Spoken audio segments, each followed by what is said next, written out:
கோடி மக்கள் பயன்படுத்தக்கூடிய பொதுத்துறையாக இந்த போக்குவரத்து கழகங்கள் இருக்கின்றது. இந்த போக்குவரத்து கழகங்கள் ஒரு சேவைத்துறை என்ற அடிப்படையில் அரசாங்கம் போக்குவரத்து கழகங்களுடைய வரவுக்கும் செலவுக்குமான வித்தியாச தொகையை வழங்க வேண்டும் என்று நாங்கள் தொடர்ந்து வலியுறுத்தி வருகின்றோம். அரசாங்கம் இந்த துறைக்கு முறையாக நிதி வழங்காமல் தொழிலாளர்களுடைய சேமிப்பு பணம் 15,000 கோடியை செலவு செய்துவிட்டது. இதன் காரணமாக பணி ஓய்வு பெற்ற தொழிலாளர்களுக்கு ஓய்வு காலத்திலே பணிப்பலன்கள் என்பது கொடுக்கவில்லை.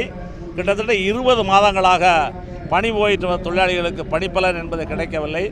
அதேபோல் ஓய்வு பெற்ற ஊழியர்களுக்கு 105 மாதங்களாக அகவிலைப்படி உயர்வு என்பது மறுக்கப்படுகின்றது.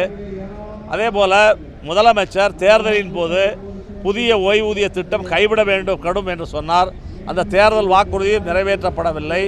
இங்கே 25,000 காலி பணியிடங்கள் இருக்கின்றது. இந்த காலி பணியிடங்களை நிரப்புவதற்கு பதிலாக ஒப்பந்த ஊழியர்களை நியமனம் செய்ய அரசாங்கம் முயற்சிக்கின்றது. ஒப்பந்த முறை என்பது சமூக நீதிக்கு புறம்பான மிக மோசமான சுரண்டல் முறை, மறைமுகமான தனியார்மய நடவடிக்கை. எனவே இந்த மறைமுக தனியார்மய நடவடிக்கையை கைவிட வேண்டும் என்று நாங்கள் வலியுறுத்துகின்றோம். அதேபோல் மறைமுகமாக இன்றைக்கு தனியாரை புகுத்துவதற்கு மின் வாகனங்களை வாங்கி அதிலே தனியார் நிறுவன தொழிலாளர்களை பணிபுரிய வைப்பது, மினி பஸ் தனியாருக்கு கொடுப்பது போன்ற மறைமுகமான தனியார்மய நடவடிக்கைகளிலே இந்த அரசாங்கம் ஈடுபட்டுள்ளது.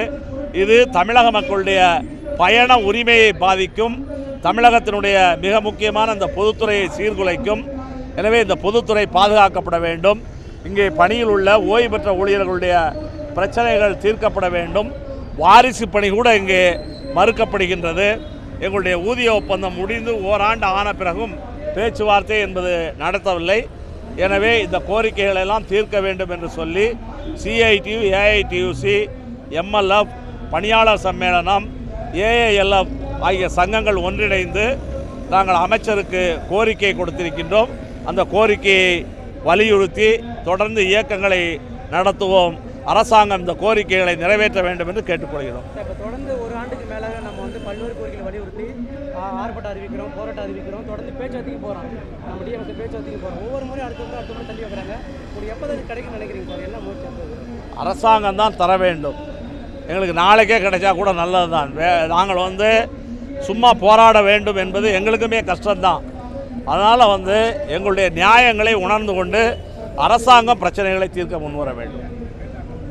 இந்த போராட்டத்தினுடைய விளைவாக தான் பேச்சுவார்த்தைக்கான குழு என்பது, அதிகாரிகள் கொண்ட குழு என்பது போடப்பட்டிருக்கு. அது போராட்டத்தினுடைய முன்னேற்றம் தான், போராட்டத்தினுடைய விளைவாக தான் கிடைச்சிருக்கு. ரெண்டாவது இடையில பாராளுமன்ற தேர்தல் வந்ததுனால அதனுடைய விளைவாக அதனுடைய இது தள்ளி போயிருக்க ஒழிய மற்றபடி வேற ஒன்றும் இல்லை. எங்களுடைய தொடர்ந்த போராட்டத்திற்கு அரசு அதுக்கு செவிசாய்ச்சிக்கிட்டு இருக்காங்க. முதல்ல அங்கே உள்ள பேச்சுவார்த்தை என்பது தொழிலாளர் துறை அலுவலகத்தில் வேலைநிறுத்த அறிவிப்பின் மீது நடந்த பேச்சுவார்த்தை. இப்போ நடக்க போகிற பேச்சுவார்த்தை என்பது ஊதிய உயர்வு, அந்த ஒப்பந்தத்திற்கான பேச்சுவார்த்தை. ரெண்டும் வித்தியாசம் இருக்குது. ஆனால் எங்கள் போராட்டம் படிப்படியாக முன்னேறிட்டு நம்பிக்கை தரக்கூடியதாக தான் இருக்குது. அது அரசாங்கம் அது இசைவு தெரிவிக்கிறாங்க. இன்றைக்கி நம்ம போக்குவரத்துறை அமைச்சரை பார்க்கும்போது ஒரு நம்பிக்கை தரும் வார்த்தைகள் சொல்லியிருக்காரு. பார்ப்போம். இல்லைன்னா அடுத்த கட்ட எங்களுடைய தொடர்ந்த நடவடிக்கை தொடரும். ஆறுமுகம் பொதுச் செயலாளர், CITU, ஆறுமுகம் பொதுச் செயலாளர், AITU.